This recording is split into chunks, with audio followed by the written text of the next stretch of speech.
T.N.Sheshan was appointed as the Chief Election Commissioner for India. This was during that time when Indira Gandhi was ruling or something like that.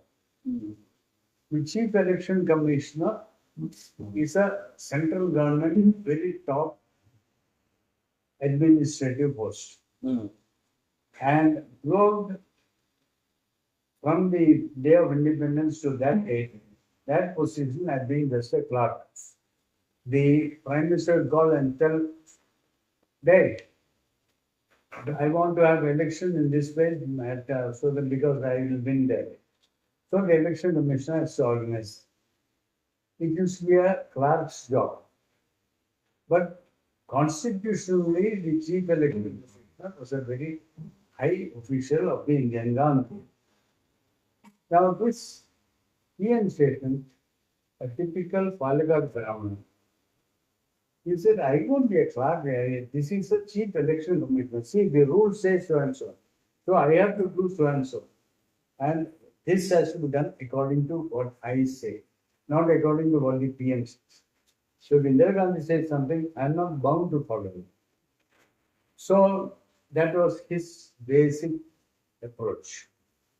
First thing, as soon as he got the posting that you are appointed as the chief election commissioner, he went to Kanchi Mahaparivar. அங்க போயிட்டு அவரை நமஸ்காரம் பண்ணிட்டு, "ஆசீர்வாதம், please bless me. I got this appointment. I don't know what it is about, but I need your blessings to be able to do it." So this Kanchi Mahaparivar, he is an old man, he is a saint, he is a Mathadipati sitting in Kanchipuram. He is telling T.N.Sheshan, "Oh, you don't know, you should follow the rules. I'll tell you, you go to Uttarameru. Where is Uttarameru? Uttarameru is so and so place. You go to Uttarameru, there is a temple, Shivan temple. In that Shivan temple, on the southern facade, there is a rock cutting message on the wall of the temple. It lays down all the rules which are to be followed for conducting elections. This rock cutting is about 1,000, 2,000, 5,000, how many thousand years old. But those rules are very valid, and you go read them, understand them, follow them. You'll be okay. His Sheshan was nonplussed. He doesn't know. What kind of rock cuttings were they? He didn't say. You know, in the temple, there are rocks on which they conduct, they carve messages. So this message, particular message which Kanchi Mahaparivar indicated, was specifically about the rules for conducting elections. Oh. And this rock message, rock cut message was maybe 1,000 or how many thousand. So he didn't say who wrote it. No, it is the temple. It said when the temple was built, who built it and all that. But Swami did not say all that. Kanchi Mahaswami said, "You go there, you read it, you will get all your instructions." Because Sheshan had gone to Swami saying, "I don't know what it is, I need your blessings, please guide me." So Swami guided him, "Go there to Uttarameru and read this." So Sheshan went there to the temple. And in that temple, at that particular place which Swami had pointed out, there's the complete facade of the rock wall of the temple, on which is carved detailed instructions of how the elections must be conducted. What is the way in which to secure the ballots? Make sure that they are secret. Make sure they are not played with. And he ditto followed that, and that is why today India has got a very good election system. Because Sheshan instituted it. Sheshan got the entire thought process from that temple carving. That temple carving was there since 1,000 years, which Swami had read. And at that moment when Swami told him, "Go and read it." Do you think there's something surprising about this incident? Yeah, did the Swami know it, or did he just happen to? The Mahaswamigal is a enlightened person. His body is here, but his mind is Yeah, all in that. So if you read this book, you'll find at various places where his mind goes out into that and brings in into truth. the Akasha. And that truth is what you and I sitting here with our limited abilities. We cannot even think of or comprehend or draw. He gives it and gives it, draws it and gives it to us as a spoon feeding. Yeah, he goes into the ether, into Yeah. the Akasha. He plugs So, into the Akashic I record. am telling this example as something which the Mahaswamigal had the capability of doing. It was nothing special for him.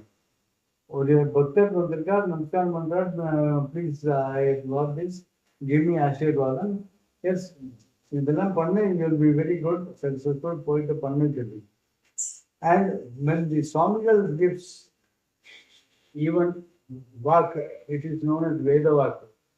It is an injunction, it's an instruction. போதாங்க சொன்னா it means you have to go there. இன்னைக்கு எதுக்கு போனோம் அப்படி சொன்னா don't go now. You won't say, don't go now, go tomorrow at this time. No. Swami Vivekananda is all vague and it's indicative, but that is known as Veda Vaki. You have to understand the significance of it and do it. So if you read the history of, at least we in South India, we know Tamil Nadu and Andhra and Kerala, the thousands of saints who have lived here and who have had all these interactions and etc. The way they have communicated and taken from the past and given to the future, it is phenomenal. And this is one small example of what we are missing in today's generation when we do only the computers and science and all that. Now, somewhere we should hark back from today's science to the olden days. But it's a long distance, and we'll do well to keep track of some of this. People who are old and who read this, they leave it at that. For me, it is enough. So the importance, you hit on a key issue where the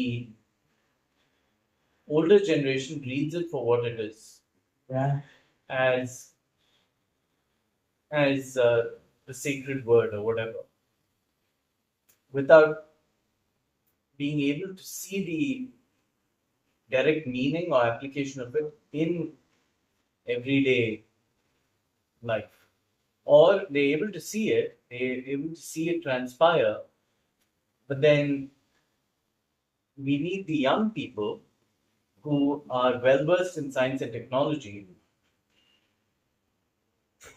to also be able to connect with this and bridge the gap. Because right now we have two different boats. We have the older generation that is well versed in the shastras, and we have the young generation that is disposed of it or just completely ignorant of it, and Western educated, completely scientific focused, which is great. But then we don't have an in between, or we have a real dearth of people that understand the shastras and understand modern science and are able to bridge that gap, because modern science is in its infancy and modern science is only now coming to concepts that it's hitting a wall against, and it's slowly breaking that wall, chipping against it, and discovering things that we have always known in the shastras. So the young people we need young people who are able to understand the shastras as they are, the true meaning of the shastras that's hidden within, as well as being well versed in science and technology, to be able to really bring it out to its full knowledge and capacity. True. But it is not as if there is one group sitting in that room who are the old people who are well versed in the shastras and everything.